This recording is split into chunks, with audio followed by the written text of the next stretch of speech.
and welcome back to another episode of Sai's Eyes. I went outside this time of Optimist Hall. I think a little bit less background noise, but still enough for good ambience, if you will.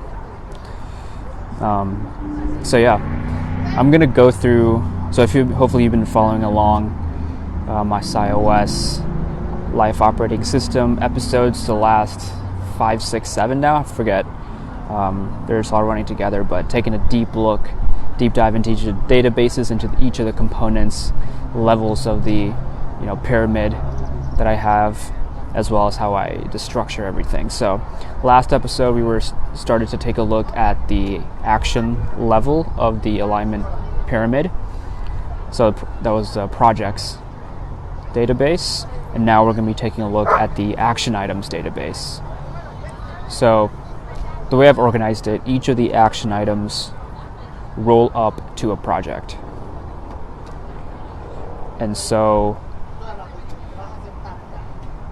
so I'll just dive into so with other things like projects or other types of the reviews, there's templates that I have built out. There's not necessarily a template that's built out for these tasks or action items, since they're very dependent and very customized to the specific project that they're in. And so I just have one, it's a database that has different fields, but there's no there's no templates in it, and there's no information in the page section of it. There's no text in these, aside from the text that's contained and information that's contained in the actual fields themselves.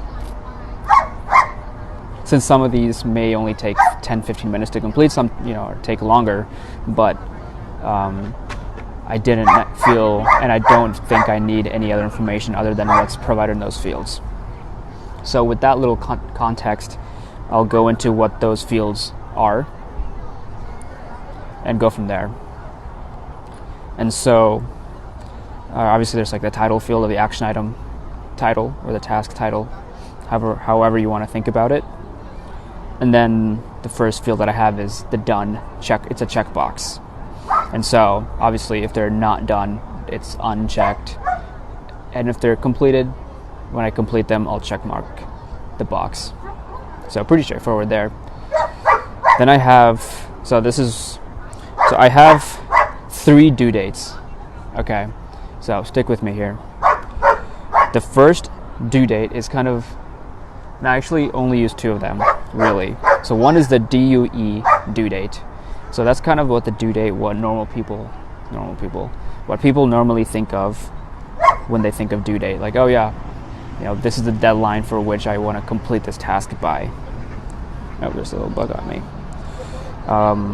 And so that one actually I used the least, and this quarter I don't think I'm actually using any, since none of them really have a hard deadline.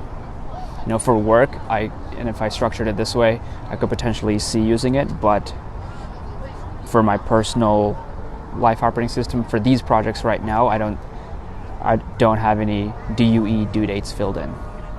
So that's one. Go mosquito. So that's one due date field. The second due date field is a DO date.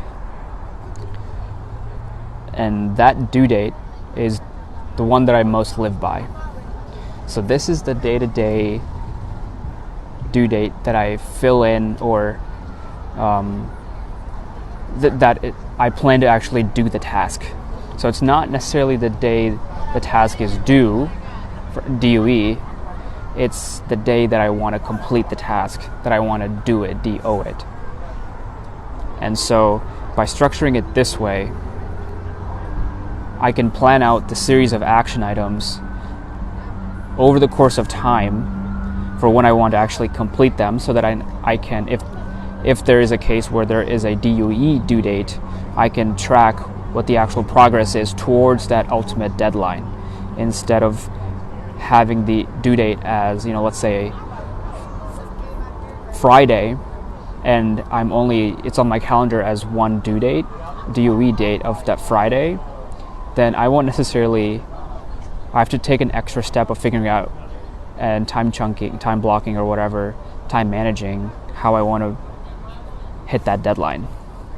But with this, if I have multiple tasks built out, let's say, with multiple due dates of part 1 on Monday, part 2 on Tuesday, part 3 on Wednesday, I can keep track of how much time I'm spending,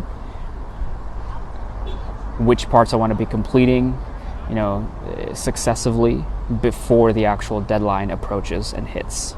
And so I find this much better. So this is a thing taken by August Bradley. I don't know where he took it from, but it has worked for me so far.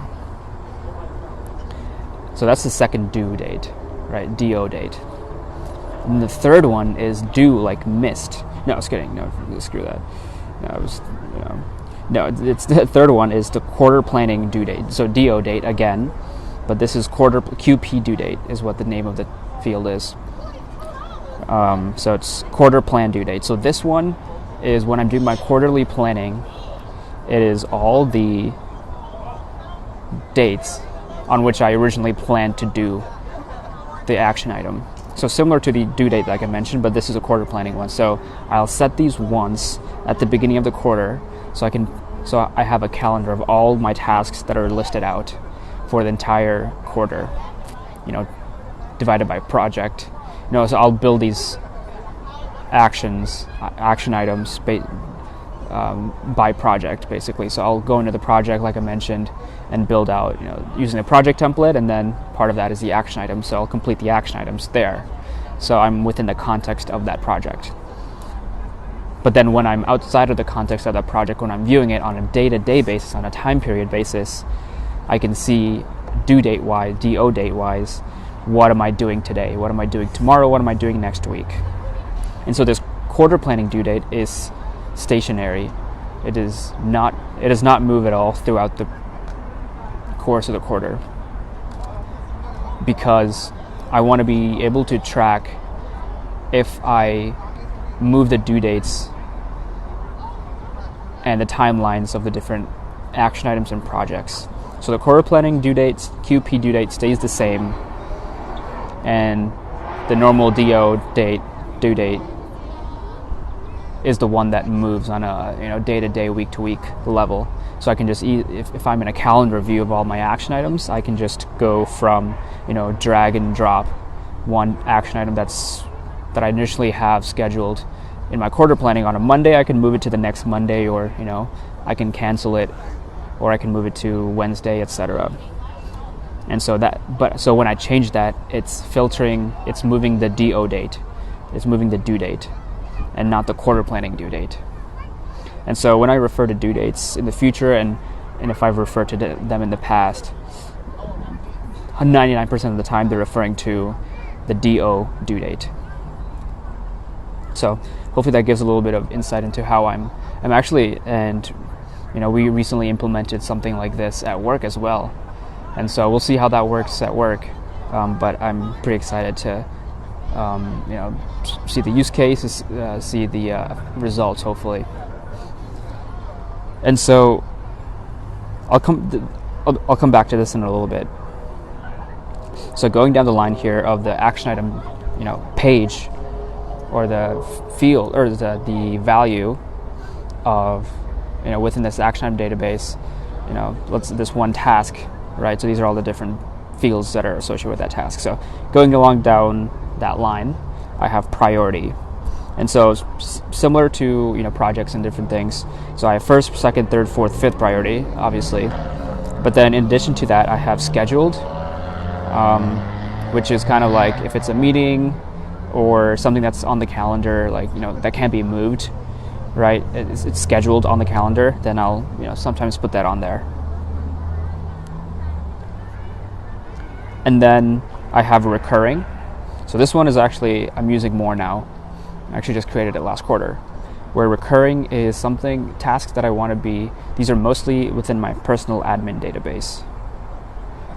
And so these are things, like I mentioned in the last episode, of checking my inbox, making sure that's down to 0, paying all the necessary credit cards off, or, checking my media vault, let's say, for all the links that people have sent me to check out or watch or listen. Make sure, I'm keeping track of those. I'm inserting those links into a certain database. And, on a weekly basis, I just go through that and comb through it and see, like, hey, these are the ones that, these are the links of content to consume. And then I'll watch it or read it or whatever. And so all these recurring tasks, some are on a weekly basis, some are on a bi-weekly basis, some are on a monthly basis. And so just depending on the task, right? Type of task. One I can do every week, one I can do every month, or somewhere in between. And so this is how I keep track of the recurring tasks, or one way that's how I do it. And then I have also a milestone as well. I don't believe I have any milestones or any tasks that are tagged as milestones this quarter. But it's at work, we kind of use milestones. So I just wanted to have that built in case I did want to utilize it. But it's basically just any task that's bigger than a normal task. If it's it's like, oh, I finished let's say with an education project, I finished the VTO, like the Vision Tracker organization or organizer. That's a big step towards completing this project. Let's say a project has 50 tasks or action items, then there may be a few milestones that are built in, and that's how it's organized at work. But I haven't done necessarily all that in this. Now I do have a milestone actually checkbox field as well. So it's a little bit redundant, but I just have both. But I'm not using either, so it's up to you. Then I have an errand one, which August Bradley has in his system as well. I don't really use this, although I could with grocery shopping actually. Yeah, grocery shopping is in my personal admin database, and it's a recurring. Or it could be second priority. Either way, it's not listed as errand. And so, that's there in case, you run an errand real quick, go to the bank, go to grocery shopping. If you want to track, whatever you want to track, that's an errand. And then another one is remember. So I don't really use errand, remember, or scheduled too much, or milestone, but I use first through fifth and recurring the most. I remember it's just like just remember to do this real quick. Just, 1-2 minutes. It can be done at the beginning of your workday or whatnot, just to quickly knock it off. And then we have status. So similar to projects, we have, or it's a similar structure, but a different verbiage. So one is done. So pretty straightforward. Then one is active. So if I'm currently doing the task, so today I was doing my weekly review, and so it took me an hour, but when I was starting that task, I moved it from next up, which is one of the other values, to active. And while I was doing the thing, it was as active. And then when I completed the weekly review, I categorized that as done within the status field, and then check marked the done box as well, which I'd previously mentioned. Because I didn't have a done status before this quarter, and so all of the tasks, even that I checked off as done, were listed as active within the status field. So there's a little bit of, if I wanted to filter, there might have been a little bit of confusion. So I just created this done value in the status field. And then we have paused. So if, let's say for whatever reason I pause a task, maybe it's like a 5-hour long task, an action item or something. Ideally it should be broken out, but if it's paused or something, if I'm doing something, I can just do that. But I don't really use pause. If I'm actually doing something in the middle of it, I'll just probably forget and just leave it as active or whatnot. But that's there. And then I have next up, which is, this is, I mainly use this within the context of a project where it's, there's a list of 10 action items within the project, and the next one up is listed as next up within this field. It's not necessarily used as much within the context of within the day itself, but I can, both views are possible, right? And so it just depends on how I'm feeling. And then there's a couple others that I used more in the past but don't really use now. One is waiting for a previous task, and then one is waiting for external. And so August Bradley has waiting on as a thing here, but I don't really use waiting on anymore. Any future tasks that I want to complete, I created a future value here in the status field. And so I have a future one waiting for a previous task to be completed first if it's like a dependency, or waiting for an external if it's an external dependency. So I have those breakdowns, but I don't necessarily use them. But future, I essentially all the tasks that are in my task database that are not done or active or next up, or essentially all future. And then the last one is canceled. So let's say I didn't get to do a vlog or blog or whatever, or something that is not relevant anymore, I'll just categorize it as canceled. So there's only first few. The next few are more agile and scrum based, and so it's kind of like the definition of done, projected time box, and the actual time box. So I don't really use the definition of done anymore, just because by seeing the task itself, I'll know what done means, and so but I have that in there if I want to fill in. But the projected and actual time box I use. Projected time box, most of the time I'll be filling them in at quarterly planning. But if I haven't and I create it newly, I'll fill in the projected time box there. So for those tasks that I create after the quarterly planning that I still will do, it'll only have the due date, the DO date, and not the quarterly planning due date, because I obviously wasn't quarterly planned for. And so that's just, the way it just happens. And then you have the milestone flag checkbox that I mentioned, which I don't really use, but wanted to get back to the quarterly planning due date and the due date. And so one of the reasons why I use this is to see the difference between the actual, essentially projected minus actual or planned versus actual of when I thought something was going to be due. So I have a formula in here that calculates the difference in days between those two dates. So let's say I finish it ahead of schedule, it will show -5 or something. If I pushed it back a little bit, it'll show +7 or vice versa. But either way, I get to see the difference. Then I have a notes field, and so let me go back to that. And if there's on a task by task basis, it's not as relevant, but within the context of a project or context of a quarter, I can see like, oh, maybe for this project I really was really ambitious, and I need to scale it back a little bit when I'm planning for the next quarter. Or for another project, I can see the difference. Like, oh, I was completing these faster than I thought, and so I can maybe push myself a little more. So that give and take will be more available because I have that insight into seeing how my plan and actual due dates were aligned. And so then I have a notes field, usually empty, but just there in case. And then last couple are just relations of projects. So obviously action items relative to projects, so pretty self-explanatory there. And then a content pipeline. So let's say for each of the different content types. So let's say podcast, I'm doing record a podcast for whichever number this is. And so content pipeline, it's related to whichever piece of content that is. So podcast numbers 8 or 9 for this quarter. That action item of record podcast, edit podcast, publish podcast, those are all will be related to that specific piece of content in the content pipeline database, which of course we'll be going through.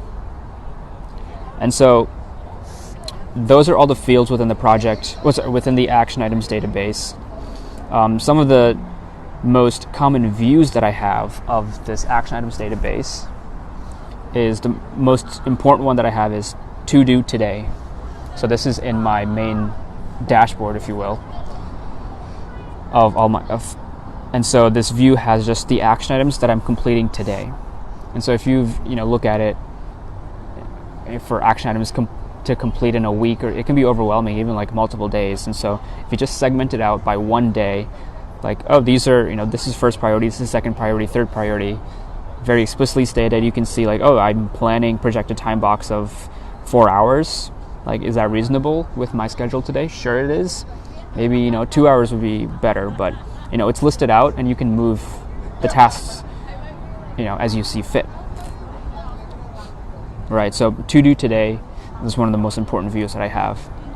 And probably the second most important view, or tied for first, is the calendar view, where I can also see on a day by day basis of all of my action items, but also I can move them a little bit more quicker and have a longer term view of the time period instead of just today. And so I can move it, the task from today to next week, or I can move stuff up, from next week to this week, or anything like that. As well as actually go into the task itself and adjust any of the other fields in addition to the dates. And so calendar view is very important for me as well. And then I've what is this? Okay, I don't use that anymore. But yeah, so those are the main two. And then so this action items database is contained in, is used as so links. There are links to the action items database in other pages and templates. So like in the weekly review, monthly review, I have toggles that'll open up the action items database with a specific view. Let's say the calendar view and the project level view. Those are already built into the template, so I don't have to even change anything. I just have to. It's a self-referencing filter that I have when you create a template in Notion. So it's a little bit more complex, but easier to see than actually describe. But know that functionality is there, and it's very easy to use once you know what you're doing. And so so like I was saying, action items are referenced in my project level basis. So when I create that project template, I'm already referencing anytime I create the action items within that project or within that project page, they're automatically tied to that project. So I don't have to add any other value to any fields linking the action items to the project. They're already within the context of that project. That's how they were created. And so that's another good feature of Notion there. And so just want to make sure I'm hitting on everything for the action items, because this is one of the most important databases, because this is how you're moving the needle from your day to day. This is, you're living in this database in whichever view you would like to see, but you're mainly living in this database day to day, right? Whether that's the calendar view, whether that's the like the list view or anything else, you're making changes here, task by task, project by project, hour by hour. So this is where you're living. And so this is very important, and this is how you're moving the needle from the day to day to the week to week to month to quarter, and how you're making progress. And you can see that progress and how much time you're spending on them, because you've planned out how long you think it's going to take with the projected time box. I've tracked how long it actually took once I completed that project, and then I can roll up those data points when I'm reviewing on a weekly and monthly and quarterly basis, and plan more efficiently and productively in future planning sessions.